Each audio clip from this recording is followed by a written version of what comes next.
Welcome back to another segment of Behind the Scenes of the Waltons. Today I am going to take up more of your questions in another segment of Ask Judy. This question is from Travis, who said, Judy, could you show us an example of a script in a future video? I'm really curious about what a real professional script or what it might look like on paper. Always curious about what the talent sees to prepare for a show or what a professional teleplay looks like when it's ready to be pitched. So I'm going to pop up here a couple of examples. Recently, someone shared with me, they had these pages from a script of Earl Hamner's where you literally see Earl's edits and his notes on these pages of, his thoughts about rewrites or things like that. So interesting to me. There's no specific mention of what episode this is, and it sounds familiar to me, but I can't place it from these two pages. So here's your first trivia question. Does anybody recognize what episode this was? But you see here that there's aspects where it talks about what angle. So at the beginning of page 59, it's saying angle John Boy as he continues, and he says something which looks like it got crossed out and like it probably got edited out. And then he smiles as he looks towards the Baldwin sisters and them towards Ike. So these numbers, 106, 107, 110, those are all scene numbers.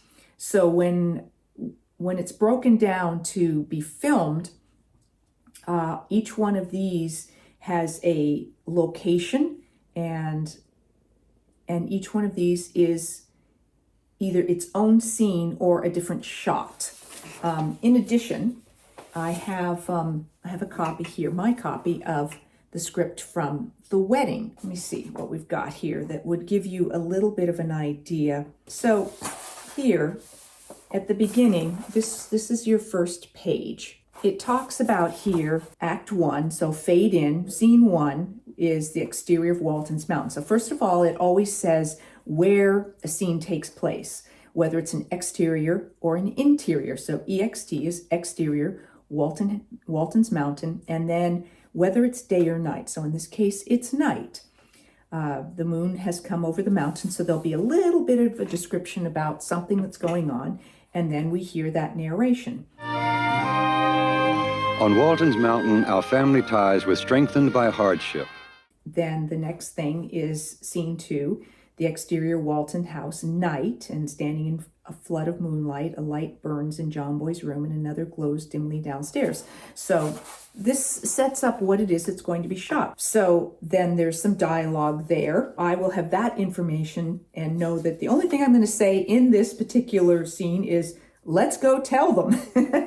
Pretty easy to memorize that line. So then we go into the interior of the living room, night, where the radio is playing. So that's all the kind of information that we have in a scene. And so it breaks down in that way. And so the actor reads each of those to have some sense. And you can begin to visualize what it is that's going to be on the screen. And so the director takes that information and crafts his shot selection and where he's going to put the camera and what he needs to do to bring to life that visual from what's on the page. This question here from Paul White sort of continues that question about scripts and things like that. I've often wondered how, from the time a script is written, revised, and then actually shot, how much attention was placed on timing so that all of the footage could be edited into a specific, say, 50-minute episode. Did the writers have a way of playing out scenes in their minds while they are writing to get an idea of how long a scene will take? Once you get to actual filming, you have shared how ad libs might happen or extra ideas come to light in the moment. Is there extra footage shot or inserts used to get that final episode to the exact air time? So each page is considered about a minute of airtime. So what goes on in the format of it. So if you have a page here that is basically, again, this is from the wedding, that's all dialogue. The way it's formatted would play out to, they figure, about a minute of airtime. So if you want about 50 minutes, then your script is going to be, 48 to 50 pages. of a script is usually what an hour-long episode would look like now. When we were doing it, they were closer to 60 pages because you will do edits. So basically, as a writer, you're dealing with page count more than anything else. Now, however, if you have a really dense thing where maybe it's only a very small paragraph, but it explains a lot of action. I remember hearing some story one time about, they're broken down in eighths of a page. So a scene might be 1/8 of a page, it might be 2/8. If it's a whole page, it's a page. So a scene might be a page and 2/8. So it's broken down that way. But that each eighth of a page is not always created equal. You could say the sun rises, or Mary Ellen walks up to the front porch. That might take almost no time to do. However, they joked about some big epic thing like Lawrence of Arabia or something like that, where it says in 1/8 of a page, the army moves. Well, how many days of filming it would take to shoot the army moves could be immense. So things like that are taken into account. Action takes longer to film and also can take more time on screen than just dialogue.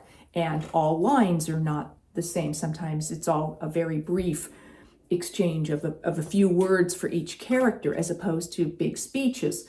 But it tends to average out. When they get into editing, there will be things that they just have to make decisions. If they have too much footage, then they decide what they can lose, what's not necessary to the telling of the story. Can a scene be internally shortened? Can it be started a bit later or ended a bit earlier? And then, as you said, if they need to stretch it out, they might show more reaction shots or pause at the end of a scene on someone's reaction for longer, or perhaps hold on and insert longer. So there are ways to stretch those things out so that it comes into the exact to the second that they need for broadcast time. Nowadays, with so many streaming networks, where you'll notice episode times might vary from 40 minutes to 55 or 65 minutes. It's not as precise as when you're talking network television, where commercials are going to time in at a certain length, and so you were really obligated to be precise there. And then there is what we run into with older shows like the Waltons now being shown in syndication, where to fit that format but cram in all those extra commercials, things, and I'm not sure who makes that decision about where they throw in commercials and what gets cut because of commercials. So that one's not necessarily an artistic decision being made certainly not by our original team, that might have had different suggestions about where those cuts could come to least interfere with the storytelling. Film Shaker Chris asked, what was your favorite car that you wanted to drive home from the set? Oh gosh, I loved some of those gorgeous cars, like Elvira Drummond, the actress, her beautiful car, or Tip, who came to visit John in, I think it was The Legend, and he had a fabulous car. So we would get these fabulous cars that I didn't get to drive because they weren't my car. I did have fun driving. I think John Boy's car was maybe the most fun because it was kind of the sportiest in an era where sporty didn't happen much. The van, Mary Ellen and Kurt's van, was a real pain to drive because no power steering and just heavy and hard to steer. I don't know that I ever drove the truck, but I know that was always breaking down. A lot of them were breaking down, so we dealt with that they were challenging. The funniest to drive, I don't know. I think probably Jim Bob's would have been the funniest to drive, but I never drove it, but I know he really struggled with it. Didn't Grandpa have a hand crank car? I don't think he did. And what's funny is that Will Gear never drove. Grandma, Will didn't drive in real life. Ellen drove in real life, but never drove on the show. So things like that happened. And then you also asked which whole set would I take home if I could, porch, bedroom, bar. Probably the front porch. I've always wanted to have a front porch like that. I think that would be so cool. And a question from Ronnie Spradlin. who said, when production ended on one season, how in an age before computers and internet were you all told exactly when to return for the next season? Was it by phone or mail? Our agents. Our agents would get a call from the production office with a start date. And then, so we get that start date, and then as we got closer, we would get calls from, wardrobe people or, assistant directors or stuff with more specifics about call times. Scripts would be delivered to our houses, usually by a studio driver. They just, the envelope would arrive on our front porch, things like that. So, but yeah, pick up information stuff would come through our agents. And then, were you given instructions to not gain weight or lose it?